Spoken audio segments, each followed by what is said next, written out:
life, sex, goals, and oh, hell knows, this is Midlife Craving. I am coming in hot. Okay, like I'm coming in hot. I've been running all day. I have about 200 text messages to respond to. My phone's blowing up, but you know what? I'm coming in here and I'm gonna let it go. First, I want to say I had a fantastic time at Disney World. It was just what I needed after the car breaking down twice and the HVAC exploding. I had the very best trip at Disney World with my daughter. And I want to give a huge shout out to my friend Mike, who we love so dearly, for taking care of us, looking out for us. And we had an amazing time with you. I'm looking forward to your Baltimore visit and we'll book that soon. I also want to say I met a few cravers down there, or a few cravers saw me. I met one. And I appreciate you respecting me and like completely blown away by that and humbled. I'm like, how do people recognize me? It was crazy. I was on the People Mover and someone was like, Adrienne Hollister, I'm a craver. That was super cool and amazing. And I'm happy to meet people, you know, of course, but I do really appreciate those of you that said, hey, I saw you, but, you know, out of respect for you and your daughter, I didn't want to interrupt your night. But come say hi. It's so fun to see and meet you guys. And I really love that. I was thinking, it's almost been 3 years since I started this show and how much my life has changed. It's insane. And all of that has to do with the love and support that I get from my cravers. My cravers have become friends. And it's really amazing. So let's talk about why I'm coming in hot. And one of the things is, a few things have happened lately where I'm thinking to myself, should I talk about that? Should I bring it up? I want to preface this by saying, you know, I'm not a man hater. I don't like to even talk about like negative things, and I try to remain as positive as possible. And I know that women are just as bad. Listen, my guy friends, they tell me stories and I'm like, holy fuck, like that bitch is crazy, right? But there's been some circumstances lately and I want to talk about them. Number one, I want to talk about them because ladies, if you're out here and you tolerate this kind of behavior, cut that shit. Like, because I think to myself, do they have this audacity because it works every now and again, right? Like if they throw out so many lines, eventually someone bites. Like we're not biting for this bullshit. Okay. All right. So a few things have happened. And again, something to remember, this is my real life. These are real people. So I'm trying to be as respectful as I can, but I'm also kind of like, fuck you. I don't care, because if you're going to talk to me and be like that out in the real world, I am going to call you out. And further, if you hate me for it, good, like leave me alone, you know? But I don't know. I don't like to be negative, but here goes. Because I feel like I have to say something. It's been like these weird circumstances. I have to try to beat around the bush with this too, because some people, you know, they're in my life every fucking day almost. All right, here goes. So the first thing that I want to talk about is, I don't know if you guys remember, seriously, it's over 2 years ago. There was a guy and I spoke about him. He was arguing with me about, you know, well, I friend zoned you first. And I was thinking, oh, there's no connection. And I told you that after the date. But sure, you can win. You can say you friend zoned me. All good. Well, randomly, I get this message and he's like, hey, stranger, how have you been? Just seeing what you're up to. And he was like, are you still podcasting? And I said, oh yeah, you know, hope you're doing well. Still podcasting, thriving, you know, hope you're doing well. Like just, hey, nice to see ya. Bye. Right. And he messaged me and he was like, you know, I broke up with my girlfriend, obviously. And, you know, it's been 3 months since I got laid and you never gave me a chance. You know, I never got a shot with you. And I'm sitting here thinking, and I said to him, I said, no, I think you friend zoned me, or we friend zoned each other. And he was like, no, you just never gave me a shot. And it's just funny to me. I'm not entertaining that, right? I'm just like, okay, moving on. And then he sent me a selfie and he was like, let's trade some videos. And I'm like, yeah, no, I'm not doing that. And then he said, what's your Snapchat? Here's mine. And he said, here's my Snapchat, haha. And then he sent this weird face and then said, haha again. And I'm thinking, aren't you in your mid 40s? Are we doing this? And I'm sorry, like, anybody that says do you do Snap? Let's go to Snap. I can't. I'm not dealing with that. I've gotten a lot of shit saying this before, but I feel like that is low value. No, I'm not doing that. Okay. So that was number one, and just weird. Okay. Then how am I going to beat around the bush without giving this away? Okay. Let's say this. I had a friend who was like, hey, I met this guy. He's awesome. You two are both very sex positive. I think you'll hit it off just by saying this stuff. He's whatever. It doesn't fucking matter.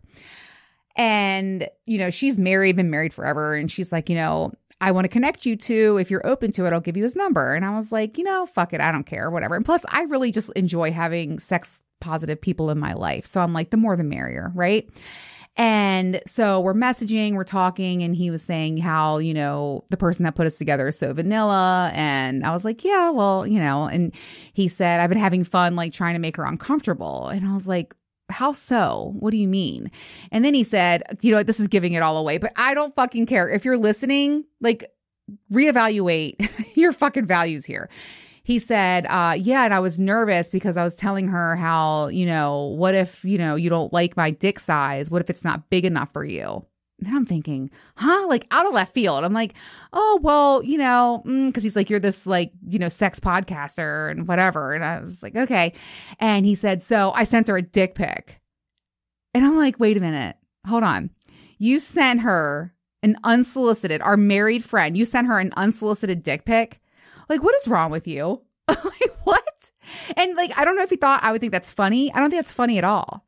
And it was just so fucking weird, right? Then I was out hanging out with some friends, and my friend was with his girlfriend, and I was catching up with him, and I was like, hey, what's going on? How's things going? And she went to the bathroom, and he looks at me and he goes, yeah, I'm going to fuck her later, but I would really rather it be you. This girl is in the bathroom. Okay. We're at this nice place where she's in the fucking bathroom, probably powdering her nose. She comes out. She has heart googly eyes all over for this guy. And mind you, I'm not close with her. So like, I didn't say anything, but I'm thinking to myself, what? You know what I mean? And I'm sitting there and I'm like, is this real life? And I just want it to stop. Okay. Like how could you be like that? Like, what's your fucking problem? Like, how are people so full of audacity out here? I don't understand. Like, they're writing books about it. They're publishing them, selling them on Amazon. Like, what is going on? It's just little circumstances like that where I think to myself, holy fuck. I will never trust anyone ever again. I've said it, the only person is yourself. And I'm not trying to be jaded or, just totally write everyone off forever. But it's really hard when you see this stuff happening out in the wild in real life. Yeah, it's fucked up. And I have lots of women and lots of men. I want to say that, like lots of men that share crazy situations with me. And I'm just thinking, is this allowed? Like, is the reason why people are acting this way is because one person allows it? Like, we're going to stop that shit. Okay. So anyway, I'm glad that I got that out there. Again, I have to be careful. But you know what? At the end of the day, fuck it. Like, don't do dumb shit. And like, don't start no shit, won't be no shit. And like, you're not going to hear about it if you're not a fucking asshole. Right? Okay. Anyways, let's get right into this episode. I also want to say I have a hot date with a hot dog this week, and I think I'm going to surprise him. He does not know about this yet, so it's not nailed down yet, but I think he'll go for it. I think I'm going to set the studio up where I can be sitting right next to him, and I want to play some games with him and record it. PG-13, I know what you're thinking. But I was thinking of playing Would You Rather with him and just have some fun. And then also, I think I'm going to remake my sex match game. So the rated R version is on my website, midlifecraving.com. If you haven't downloaded that with your partner yet, you're missing out. It's great foreplay.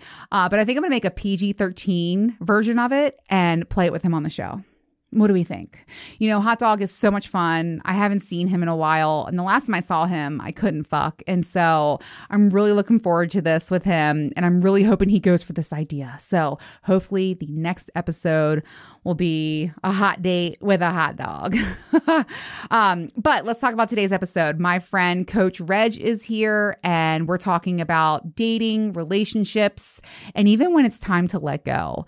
Some other things came up, like what our definition of love is and ideas for when we both think, it's time to let it go in a relationship. So it's a great episode. I hope you guys enjoy it. Oh, and really quick before we get into the episode, PCAT, one of my very favorite toys on tracysdog.com is on sale. This month is their anniversary sale and she's on there. And you can use code CRAVERS20, CRAVERS20 to get an additional 20% off. Go get her. Okay. If you don't have her in your buzz box, you are missing out. And when you get her, the pro tips are use a little bit of lube and go to her magical 6th setting. You've heard me talk about it before. It gives you that step ladder, that pyramid orgasm, that like built up, mind-blowing explosion orgasm. If you're a clit climaxer, PCAT is one of my very favorite toys and you don't want to miss the sale. So go grab her on tracysdog.com and don't forget to use code CRAVERS20 for an additional 20% off. All right, let's get right into this episode. Coming in hot, leaving out hot. Coach Reg, welcome to the show. Thank you for having me, Adrienne. It's great to be here. You know what? We've been talking for the last 3 hours? We have. We have. It's been great. It's too easy to talk to you. And I want to take a quick moment to say thank you for helping me. You're welcome. You gave me a little coaching session. Yay. Coaching, you didn't even know it. Okay. And I appreciate that. You really welcome. gave me some valuable lessons sitting here in this room. And I can't thank you enough for that. You're most welcome. So, okay. You guys are like, who's Coach Reg? All right. Okay. So Coach Reg is here. He is from areyoucoached.com. And he does coaching for dating and relationships and even some executive coaching, which you did for me today. Yes. Yes, which I really appreciated that. You're most welcome. Simple resolution for my problem. He also has a book that I have in front of me, and thank you for my copy. I will read it when I'm at the beach next month. It's called Love, Relationships, and Sometimes Just Letting Go. Yes. I'm excited to read it. Where can my listeners get it? Yeah, you can get it at Amazon.com. You can go to BarnesandNoble.com and my publisher, Arthur House. But if you go to the website, areyoucoached.com, and click the book, it'll take you to each of those vendors and you can choose your preferred online retailer. Awesome. Love that. And then on social media, you are on Instagram. We're all on the gram. Right. That's letter R, letter U, coached is your handle. And then on YouTube, Are You Coached 7905? Because we can watch you. Absolutely. My cravers wish they can watch me. I'm going to get there. We talked about that today. We did. Also, I'm excited to say you're going to have a podcast coming out. I am. It's going. You want to drop the name? Yes, I will. Okay. I will. It's a tease, but I love it. Fractured Not Broken podcast.com. And it's the Relationship Wellness Podcast. I love that. I'm so excited for you. I can't wait to watch you grow. Like I said before, us podcasters, we got to stick together. Absolutely. All right. So now you're family. Yes, we are. Okay. Indeed. And you know what, Nate, if you're listening, yes. This is a shout out to her for sure for linking us up. Nate made this happen. Yes, I met Nate in graduate school, and I just adore her. I love that she said I'm a dear friend of hers because I feel the same about her. 100%. Yeah, she's awesome. That respect and admiration is mutual for sure. Yes. Okay, so today I really just want to touch base with you. I feel like we should have recorded the last 2 hours because it was so valuable. Wonderful. I'm going to tell you guys a couple of things that I learned from you today. Okay. Number one is it's okay to make time for yourself. I've been struggling with thinking that I'm a bad mom because I want to go get a pedicure or I want to get laid, right? And that's okay. It's okay to take a time out. Absolutely. I'm not a bad mom for that. And then it's also, just thinking things differently. And one of the things you said to me was, Adrienne, don't expect rational from somebody that's irrational. And you gave me a great visual. And you said, the track is broken. The bridge ain't there. Okay. It's fallen out. It's never going to change. The bridge is out. The bridge is out, Adrienne. And it sounds so stupid because it's so simple, but it really is a game changer for me because I'm going to get some help. Excellent. And I'm going to make some moves and it's okay. I don't know why I harbor and feel like I have to be responsible for everything. I don't. You don't, and you can't. And I think people who are, achievers, high achievers, people who want to do well, be there with and for people that matter, that's a difficult cross, if you will, to put down, because you matter. And all of it can happen, but it happens via balance. Yeah. And you just have to learn how to balance the movements that you need to make. Another thing that you said to me that really is a game changer for me is you said, Adrian, so you take time off for your birthday, you take time off for the holidays, but you feel guilty about taking a random break here and there. Like, and one of the things you go, has your success changed? No. So why do I feel bad? So I'm going to work on that. Very good. You really have opened me up to a lot of things today. So Fantastic. Appreciate that. You're so welcome. I feel like if you're struggling out there like me in many ways, reach out to Reg, hit you up on areyoucoach.com Yep. or send a DM. You're in the DMs on Instagram. And you can go directly to the website and see the coaching offers and see which package works for you. Yeah. Absolutely. I love that. Okay, so I want to kind of touch base, and I'm so excited to read your book, but I want to talk about dating, Yes. relationships, and then this is huge, letting go. 100%. Because that's important too. Okay. Yes. All right. So for dating. Yes. Okay. I'm laughing because I just think some guy is going to come knock on my door and he's going to be like, I'm here for you. I'm a safe place. I got all that you need. But all I have to do, Reg, is sit in my living room and wait. But that's not. So how do you meet people? Gotcha. Great question. Great question. And, it's funny. I would say in living your life, right? If you're going to the grocery store, if you dry cleaners, if you have a pet, walking your pet in a safe place in a park, coffee shops, the point of it all is just, living your life. It is okay to say hello to people that you find appealing or that they interest you or you think they could interest you based on what you see or how they present. It's nothing wrong with saying hello. Why is that? Why? Because number one, you're going to find out A, if they're open, B, if they're friendly. And you let the conversation unfold versus attempting to script it or create a narrative or I'm going to say this, they're going to say that, I'm going to say this. No, that's too much stress and pressure. No one knows what the next person's going to say until they say it. So it's just a matter of just kind of feeling it out. But I know in the moment, it's not always easy to do that because you're thinking about, man, are they going to like me? Are they going to be rude? It's all these, what I refer to them as sabotage, right? Your choices or compel you to not do the thing that you would ordinarily do. But then also be smart about it, right? Like if not, approach someone if they're actively engaged in something like on the phone. Probably don't say hi. That's not the time, right? But if they're looking for something, say you're in a Target or something, right? And you see a man or you see a woman that you are interested in, that you find appealing and you want to say hello to. Hey, you finding everything you need? I don't work here, but so you're saying I have to leave this house? You actually got to leave, yeah. And I have to go out and talk to people. It's a thing. Actually, get in your car and drive, and also it's also your demeanor as well. Be open. I'm an open person, but But body language is yeah. about open. You know what? That's something I need to work on. I feel like I'm a very closed person. Yeah. Notice when someone folds their arms, that's considered closed, right? But if your hands are by your side or you are just kind of just walking, that gives an appearance. And smile. Eye contact and smile is okay. Eye contact is huge. My friends say to me, they're like, Adrian, you're so intimidating.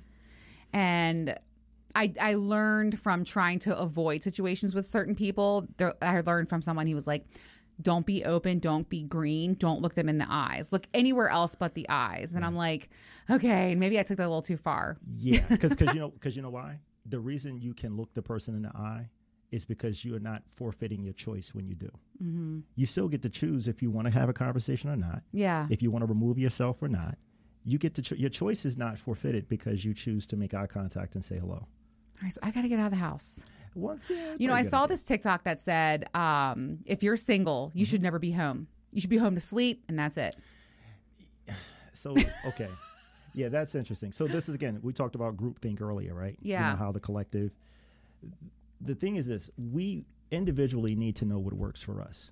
It's not about what everyone else is doing, because if you're doing something that conflicts with how you feel, it's not going to work. Your actions have to be aligned. You have to feel good about the thing. That's how you know when to stop and when to go. It's like your intuition. Women, for women, it's intuition. You may not know why you're stopping. May not know why you're continuing, but there's something that says go and there's something that says stop. For men, we refer to it as a gut. Some people. Tell me about men. How's that work? It's really, I know, right? It's. But here's the thing I think that some women misunderstand or don't maybe consider is men have insecurities as well. You know, I've heard women say, oh, men are used to rejection, so it's okay. Who is ever used to rejection, regardless of your gender? Yeah. Right? No one likes it, but it's a perception. And I think if we understand our individual value, it may sting in the moment if you say hello to someone and the person you say hello to isn't receptive, but that doesn't define who you are. It doesn't lessen your value because they didn't appreciate it. Yeah. You know, so it comes back to how we think about it. If we're feeling good about ourselves, the other part of it is just to say hello. You don't have to have a line. It doesn't have to be, let me say this. Do you feel like men definitely use pickup lines more? As do women. No, there's some, I'll say assertive women. I will not call them aggressive, but I'll say assertive. But the reality is, you know, people say things and sometimes depending on the mood the person is in, because you don't know. That's why you're looking for the smile. You're looking for the person being open to your saying hello. If the person seems like, don't bother me, don't say hi to me, the day is not the day, you probably don't want to say hi to them. Yeah. You'll have some people who say, oh, wow, what's a beautiful woman like you? Why aren't you smiling? No, don't do that. Yeah. You don't know if she just got off the phone. You don't know if she just experienced a loss. You don't know what happened. Yeah. So is everything okay? I just noticed you seem a bit, you know, is everything okay? You may choose to say that, or you may not. Even that could be an approach, right? It can be, because you're just saying, I just noticed there's just concerned. You know? I'm going to start being more present when I'm out there, and also noticing more because I've had situations where I'm like, oh my gosh, I want to, and you almost feel like you really want to say something, but then I don't, because I'm like, I don't want to embarrass myself. I don't want to put them out, but I'm just going to do it. You should, because it doesn't cost you anything. Because sometimes you don't know if a compliment will make someone's day. Yeah, that's true. Because it doesn't cost you anything, and it doesn't come with expectation. You're just I love that something. compliment thing. That's a good way. Yeah. All right. I guess I'll be getting out there. Oh my God. I think that would be great. And you would be good at it. Yeah. But then let me tell you something. How do you feel about this? I have places where it's a no-go zone. So like work, no. Okay, fair. The gym, no. Okay. Places that I frequently go, no. Neighbors, no. So like I'm really narrowing down the places. Really, I got to go to the grocery store and touch fruit with somebody. Well, you could do that. You could do that. You know what I'm saying? Like we both reach for the orange, we touch hands. It's a meet cute. It's that movie moment, you know? You can do that. God. But you know, in all fairness though, even in the gym and the places you mentioned at work, those same conversations can be had because you're in a common space. If you're at work, if you're in a gym, you're both there to, well, not everyone's there to work out. Practicing conversation is one thing, but actually following, I can't mix business and pleasure in those places. Okay. I've had experience with that. Then see, that's good. That's good that you're aware that that's not something you should do. Yes. Yeah. I understand that. All right. So we talked about, you were saying like the fear of being rejected when you go up to somebody, or like if you have a first date. What are your tips on accepting that rejection? Maybe learning from it. Right. I feel like I'm pretty good at dealing with that. I don't internalize it anymore. I know it has something to do with them, and maybe we don't align on certain things like our core values, or the attraction's not mutual, and that's okay. It doesn't mean that I'm ugly. It just means I'm not for him. 100%. So is that like, do you have any other tips? Because I know a lot of people, it stinks when someone rejects you. It does. See, the word rejection, you know, I have had that conversation a few times with folks about, and it's really how you perceive it. It's how you perceive the no, if you will, or no thank you, right? Or I'm married, or I'm in a relationship, or I'm not, whatever their response is. We hear it as rejection, but it's almost as if rejection there would be some knowns that we had that we don't have. Like we knew the person was in a relationship and we went and they said, no, I'm not interested because I'm in a relationship. We didn't know that. The only way to get to that point is to ask or to find or to express an interest, right? And to listen to what the response is. And if they're not open to you, here's a thought. Instead of processing it as rejection, consider that maybe they saved you time. Oh, I love that. Because they didn't waste yours. See, and they were willing to be honest with you versus misleading you down the path, right? So there's gifts in every experience. Yeah. It's just how we look at them. Mm-hmm. You know, I think I've learned a lot in the lifestyle. Yes. I say no, and people have said no to me, and that's okay. I think that they've taught me a lot about that and using your words and stuff. One other thing that I really learned is use your words immediately. So I had a great date with this guy and he was awesome, but there was no chemistry for me. And I told him, I said, hey, you are great. You're very attractive. You're just not for me. I didn't feel the connection with you. And it's such a shame because I know you're such a good guy. I told him the next morning. Good. So, because I was like, I'm not going to waste his time. I'm not going to lead him on. So I'm a big fan of that. That's a great approach. And I also think too, you know, this is, I think, important to note. When we hear no or no thank you or I'm involved with someone or whatever the response is, you know, I think it's good to thank the person for being honest. I appreciate it, you know, and thank you for not wasting my time. I also think that when you hear that, you're now available for the person that is for you or the next situation, the next experience, right? But when someone says they're not, you know, like you said, you were honest with the young man the next day. I think when we are honest, once the sting dissipates, with that person, whether they would acknowledge or not, what they're left with is respect. Yeah. So I think it's so many victories in that. You know what I mean? Because you were honest. The sting of the honesty may hurt. However, once that sting dissipates, the residue is respect. That is really, really true. And I feel like I practice that, and that's something that I've really learned in the lifestyle. And whether I'm giving or receiving either end, you're right. It does. It feels like respect. Yeah. And I cannot tell, like I tell a lot of my friends who are dating and doing all this crazy stuff, when you are entertaining things that are going nowhere, when you are seeking validation from people who are never going to really fulfill you entirely, right. When you're exhausting that energy and effort, you're missing out on what could be out there. Like that's one thing I do not do anymore. I don't waste time on you ups or good morning texts. I don't give a shit about that stuff anymore. Okay. And it's a time waster, but so many people do. Right. I'm a big fan of having a clean plate. Like I don't like a bunch of people in my DMs. I don't like a bunch of people texting me all the time. Yeah. Whether we're moving towards something or we're not. Right. But a lot of people, I feel like, find themselves in this, oh, well, he texts me, or, oh, I'll go have a drink. I don't know. It's like this, it's an emptiness, and I don't like that. It sounds in those, so you don't do it, which is great, but those persons who do receive it, it may be aspirational. Because if I have an ambition to be with someone, and this person seems to express an interest in me by saying good morning, are you up, or what have you, then they're thinking about me.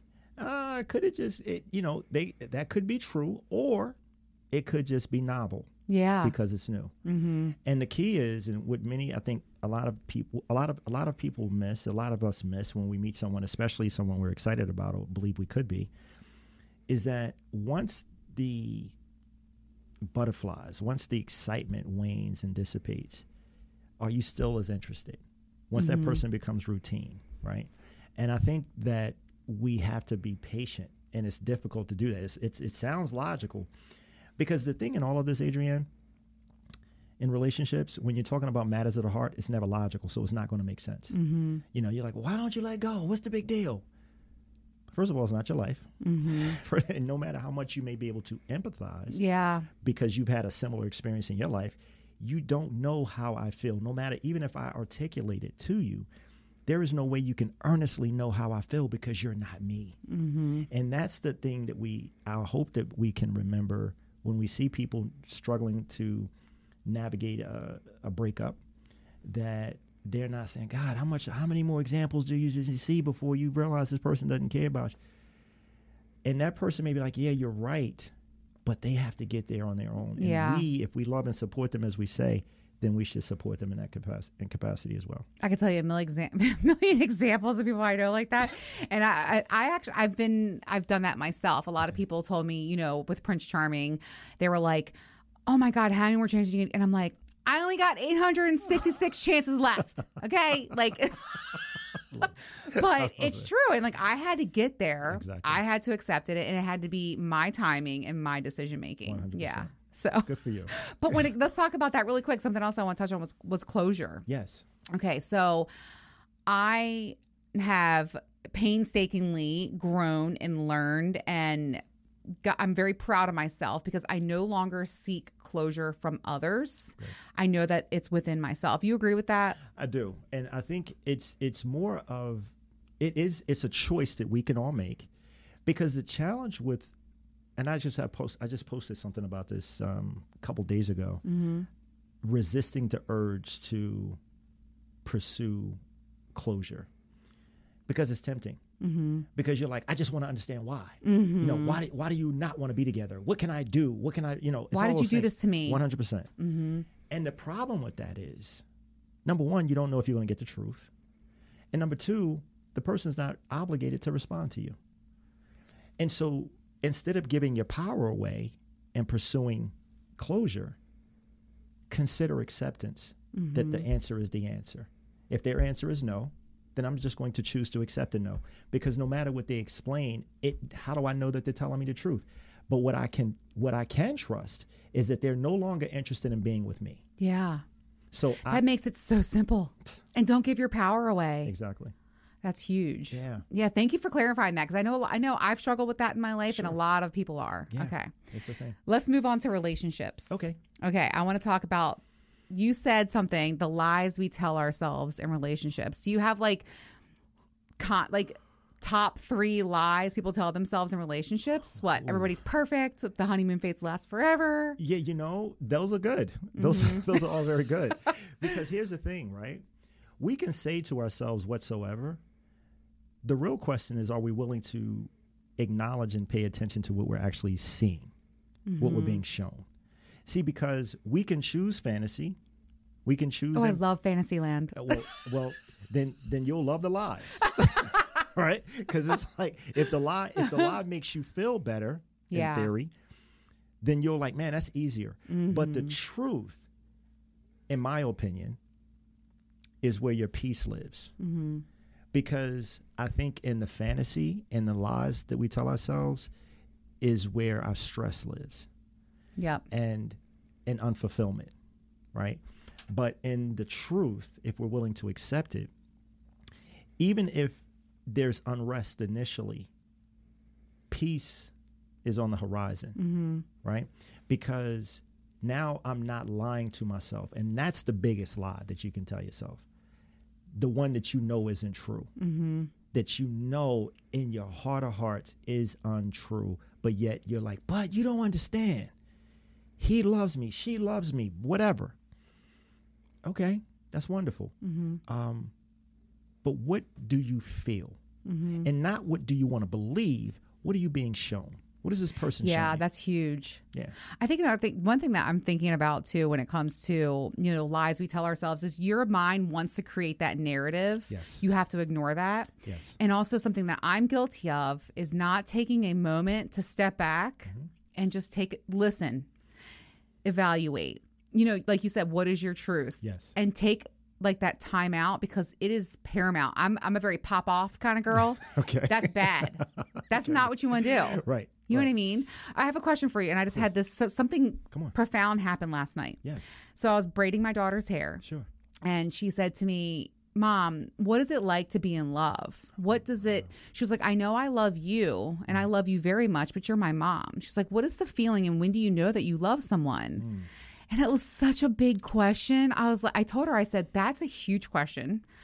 And the only answer I could give her, I would love to know what your definition of love is, because here's mine. I just said to her, it's someone that you care about and love entirely, plus their flaws. I don't know. That's the only thing I could give her. It was such a big question. What do I go back to her tonight when I'm braiding her hair? What do I tell her? Can you believe my 10-year-old said that? That's a great question, and it's awesome that she's thinking about it. But she's absolutely right. It's a different type of love, and she recognizes that as a young person, that I love you, but it's a different love for that person that could be her life partner. Yeah. Right. And what I heard you say is just it's unconditional love. Yeah. It's like I accept you and all that comes with you. Yeah. Right. That sounds great, but when it comes to living it out, yeah, and when life actually happens and you really have to see if what you said you're actually willing to execute, because everyone can say that in the beginning. But when you get into real relationship and you're invested with someone and they with you, and there's something that happens and the pop off is the first thought, right? But you're like, I love this person still. Yeah. Now, and that speaks to, let me be smarter than the moment. Smarter than the moment means this. There may be something that you do to upset, that you do or that you did that upset me. And I may want to pop off, but resist the temptation, or at least my goal is to resist the temptation, because I don't want to say something to you that sorry can't fix when I'm no longer angry.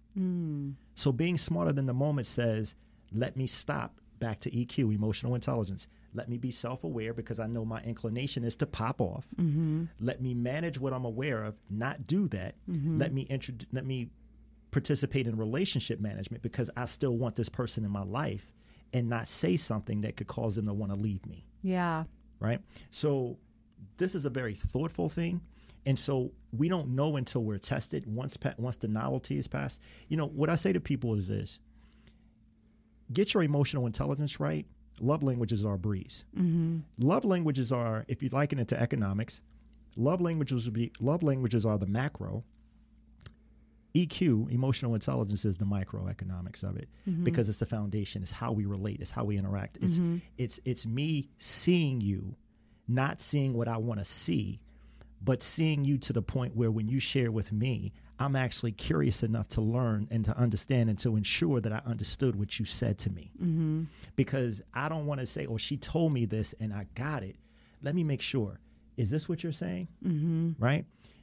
It's a better way to solidify and strengthen us. So when you get to those difficult moments, right, when you're ready to, you're less inclined. Because you've taken the time to communicate and they with you, and you've encouraged it, and you've built a foundation and created a safe space in which to do that, absent of ridicule, judgment, or condemnation. Yeah, it's not only, it's a respect thing. Yes. In addition to being unconditional. Yes, 100%. Yeah, That's really the only reason you would do it. See, I believe this. Man, woman, a woman can like a man that she doesn't respect, but she can't love him. Nah, that's a far cry. I have something else I want to tell you. I spent a lot of time in Al-Anon, growing up in an alcoholic home and then being in a relationship with one. Spent a lot of time in those rooms, and I'll never forget somebody there said, I always think to myself before I react, am I going to have to make amends for this? And I was like, oh, I love that. When you were talking about that, that just like popped in my head. It's so true. Because we feel justified in the moment when we're angry because it's emotional. I was just upset. Well, you can apologize and the person may accept your apology. But here's the thing that we don't know. Will they question, is that how you really feel about me? And there's no way to recover from that because you don't know what they're thinking. That's why the resistance and the resolve and discipline is to say, I shouldn't just say anything to you because if I truly love you, I'm going to be respectful. Because we can disagree. We just do so respectfully, not disrespectfully. Yeah. And like you said, once you cross that line and you once you have the resentment, you said it's broken. Yeah. But see, here's the thing. You can repair that potentially. So it's a fracture. It's a fracture, not a break. Exactly. It's a fracture, not a break. Good catch. All right. Good catch. Okay. Yeah. One of the things you say is, why do married people have less sex? Yeah. So a couple of thoughts on that, just at a very high level. Complacency, routine.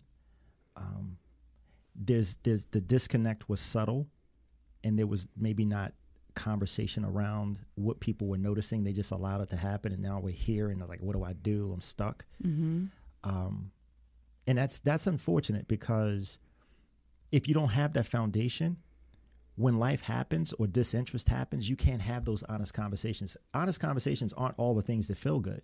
Honest conversations also include those things that I'd like to, ask you, would you consider working on or maybe not doing or adjusting or considering or whatever the ask is, and also be open to asks of you from your person. Yeah. When that doesn't happen, you come to this place where it's like, now what do I do? What do we do?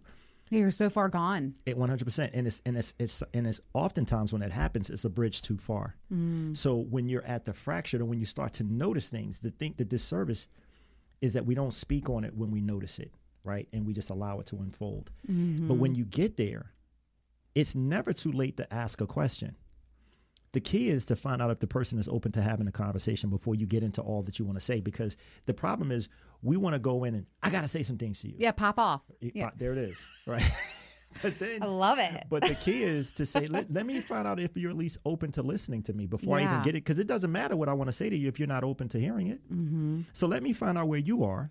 Something you said earlier, I'm sorry to interrupt you, but okay. this was huge. Please. You said, instead of going up to somebody, you never want to say, we need to talk. Yeah. Because that's immediate defense mode. 100%. So tell me what you suggest saying instead, because it's profound. So go ahead. Got you. Yes. So when anyone says we need to talk, our human natural reaction turns me off right now. I'm turned off. Exactly. But if you say to someone, if you were to say something like, hey, listen, I've been thinking about some things that I'd like to share with you, and I'd like to get your thoughts on them, and I'd like to share mine. Are you okay with that? Yep. And they're like, yeah, what's up? Because now it's an inclusive approach versus an exclusive dialogue. Approach. 100%. Yeah. I'm inviting you to the conversation, because I don't want to, because again, there's no need for me to tell you what I want to say until I've confirmed or verified that you're open to hearing it and you want to be a part of it. And so I said to share this, we shared this earlier. My contention has been forever, for quite some time, that people in relationships, humans, we want to communicate better. We want to be more effective. We simply don't know how. And that's why coaching helps. It does. Yeah. While we're on there, and I this is what I do on my show. Sure. I have to go off and I have to ask immediately how I'm feeling. One of the things I asked you, because I genuinely wanted to know, what is the difference between a therapist? Because I've been in therapy forever. Right. Therapist, coach, counselor, just if you could touch on that, because I learned today. 100%. Yes. The way that I explain it is, if you think about a therapist, kind of helps you understand the genesis of who you are, any traumas, attachments that you may have had, experienced as a child, and also why that may play out in your life present day. So it's kind of like the beginning. A counselor can be a therapist, and they tend to deal with crisis, more imminent challenges, right? And a coach is a person who helps you move from where you are to where you say you want to go. So it's more like, if you think into past, present, future. And if you think of it like, I need this right now. And they both can coexist, because in the mental health care genre, they all are there, but coaching isn't therapy and therapy isn't coaching, which is why you can benefit from therapy and a person can benefit from coaching simultaneously. Absolutely. That really cleared my mind, because I was like, what is the difference? And let's be real. There's a lot of people out here saying, I'm a coach. I just want to say, I just met you. Nate connected us. And when I saw your foundation, and you've been doing this forever, and your published writings and books and, TV and radio, whatever, like, you're the real deal. Thank and you. So I appreciate that. Absolutely. And I just love being able to ask you anything. You have awesome answers. So, yay. All right. So let me ask you a question. Do you have tips? I love just the tip on how married couples can have more sex. Is it communication? Is that the key? I think it starts there. But again, it's first finding out if the person is even open to having a conversation, because engagement and participation and presence is required to have it. Yeah. So you first want to find out if they're open to it, right? Then once that happens, it's like, now, not just are you open in word only, but are you really willing to do the work to figure out where we went wrong? In other words, maybe ask a question. Do you remember, or was there something I did? Do you remember what that was that caused you to retreat from me?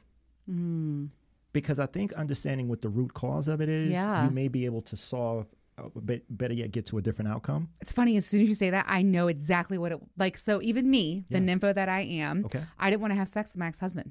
I didn't want to. And he never asked me that question, and I could have told him point blank what it was. As soon as you said it, I knew. So use your words. Exactly. And say it. 100%. All right. Okay, let's wrap things up because I know we've been here for a long time. No worries.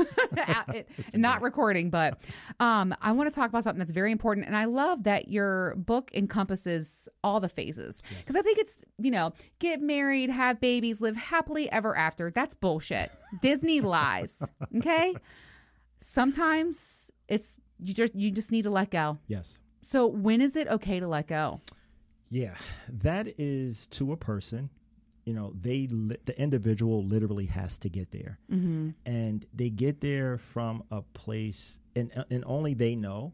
It's kind of like when we think about the last straw. I was talking to someone, a former client, a couple of days ago. She was sharing with me how she's at the end of life of a relationship, and it's taken some time. And she said it's like a death. It is, but I had to get here, and I'm okay. She says, I'm sensitive. It still matters to me. But the reality is it's time to let this go because it's been forever since this relationship has served me. Oh, yeah. Right. And I have given so much to it and I've given enough. I've given all I'm going to. So you've reached your limit. 100%. And when that individual chooses that, that's when it's okay to let go, because no one can tell you. Logic doesn't change or move the needle. Because we're talking about matters of the heart, right? So when you're dealing with matters of the heart, someone that you were connected to, someone that you valued, someone that you thought valued you, and you realize that really was not ever true, because you have empirical evidence to suggest. Can I tell you something? And Sure. Again, this happens all the time with me. Please. When you're talking about this, Yes. I remember breaking up with Prince Charming was really hard for me to do. Okay. I loved him very much. Yes. I was all in. And I could not change him. Yes. You also cannot make someone change. Like, they have to want it for themselves. And I could no longer deal with the addictive behavior. Right. Okay. And no matter how hard I tried, and Reg, I tried hard, and it was little things like, oh, I got a boat. Oh, we're going to go on this vacation. Oh, we're going to go do this family thing. I could not feel right. My gut was screaming. The universe was telling me, it was, I could literally touch it. I could cut the air with how wrong the situation was for me anymore. Yes. You can feel that. 100%. That's like a thing that's like, it's time to let go. It is. And I think, and I like that you mentioned that, because what I heard you describe and how I heard it is intuition. Would you agree? Yeah. Yes. And so it's loud. It's screaming at us. And we, men may refer to it as the gut. Women may refer to it as intuition, but it's all meant to protect you. Yeah. It's like a safety net. You may not know why you're supposed to stop. You may not know why you want to go or continue to go, but it feels right. Just like it feels like I'm supposed to stop. And the key is, when you find that or you feel that, is to have the courage to trust it. Yeah. And not just continue listen to because it. my Yes. mind says this, but my heart says that, and they're conflicted. What we want to seek is alignment with our heart and our mind. I was just getting ready to say, I said it on the show many times. My heart finally caught up with my head. That was the end. There it is. So that is like a very easy, again, you have given me so much clarity today. I can't thank you enough, for real. And I know that you are now someone in my life that is trusting and I can share with, and I appreciate that. And just thank you so much for today, for real. It really meant a lot to me. And I'm game changers. Wonderful. I'm going to call you. I'm like, I'm getting my pedicure. I'm going to call you and be like, hey, I'm getting my massage. Oh my God, I hired a babysitter. Wonderful. Wonderful. These are all good things. These are great things. Yes. And you're a great mom. Thank you very much. This has been awesome today. Okay, so go find Coach Reg. I feel like we can all use a little where are we at and where do we want to go. Yes. Like it's important to do those things. So areyoucoached.com or on social media, Are You Coached on Instagram, or watch you. Are You Coached 7905 on YouTube. But also you have a podcast dropping, and I'll post it on my Instagram when you do. For sure. Just press record. That's my best advice for you. Thank you. Thank you so much for all of your assistance today and your insight and your wisdom around podcasting. It's been a gem. I have great notes. Awesome. And I will be in touch with you for sure. Like you said, we're connected. Yes. Whether you like it or not. We're podcast fam now. Absolutely. So I'm excited for you, and I can't wait to see where your show goes. Thank you so much, Adrienne. It's been a pleasure. All right. Take care. You too. Okay, Cravers, I will see you in 2 weeks, hopefully with a hot dog I'm hoping he goes for it. Is he going to go for it? I think he's going to go for it. Who wouldn't?